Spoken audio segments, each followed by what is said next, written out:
All right, the fourth match was the Briscoe Brothers versus OGK, the Original Kingdom, at Ring of Honor Death Before Dishonor.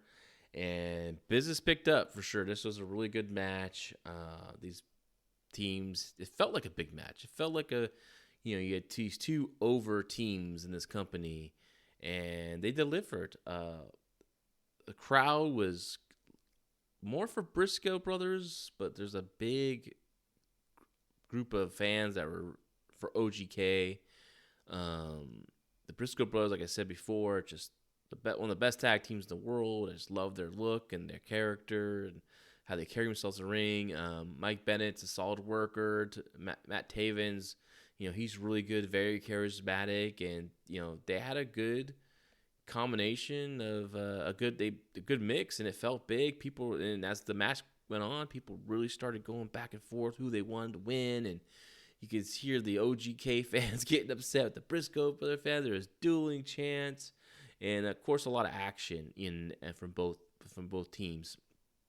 Mark Briscoe is just a hoot to watch, and I just love the whole hillbilly kung fu or whatever he does, and he's just a wild man. And they did some he did some cool stuff. There was a moment where they did this crazy, like, he did this crazy dive out where they missed, but they show it on the replay, thank goodness. And man, he his fall was broken, but he still hit the floor pretty good.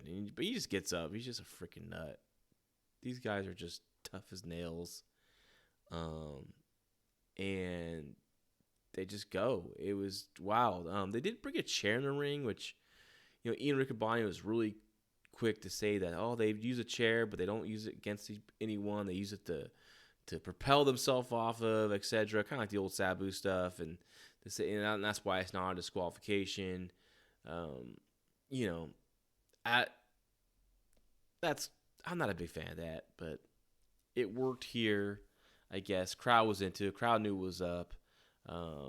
They kept teasing their big moves, big double team moves, and as the match went on, like, it was cool to see both kind of heal up a little bit, both kind of do some healing, and both kind of like got physical as babyface versus babyface matches should. Like, they should just eventually kind of break down a little bit, and I thought they really told a good story, and the match was told in the proper levels, I thought, and really built to a really exciting finish. And the story of the Briscoe Brothers, of course, they were fighting, and then they had that big cinematic match on the farm, and now they're back together. They're gonna go for their 12th tag team championship. So I thought they were going to win this match. Really, I thought that was going to be the story here, but no. In a real surprise finish, looked like the Briscoes are going into their finishing sequence. And Jay Briscoe's gonna hit that J driller, but Matt Taven reversed it, locked on a great inside cradle, very locked, very tight. You believed it when he got the pin. It was great.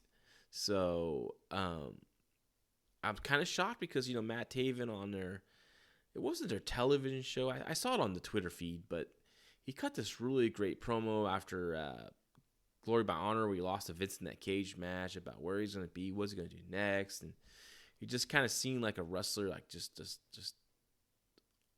down and maybe not going to be focused. So that's what I expected to play into the story, but right away he got a big win for the tag team, and it looks like they're going to be in the tag team title picture coming up with that win. And I guess this little detour for the Briscoe Brothers to get back into their next tag team championships, which I like. I like that. It's not just straightforward. They're going to go on a winning streak and they're going to get the tag team title shot again. They're probably going to win it again. You got to have little bumps in the road, and that's what this was for Briscoe Brothers. Their story, the bump in the road. Now I can see the Kingdom get the tag team titles down the line, and maybe after this matchup, I want to see them come back and do this again, and I want to see them come back with the tag team titles on the line, and I want to see the Briscoe Brothers beat the Kingdom for the belts. I think it'll be definitely a bigger match down the line. So this was so far I actually like Dalton Castle. Eli is just a little bit better, But this match was really good. I'm like, okay, well, we're starting to get our stride here on this pay-per-view. So definitely, this is definitely one to check out. And I think for any like long-time Ring of Honor fans, they're gonna really enjoy it because these are two teams and four individuals that were just really synonymous with Ring of Honor wrestling.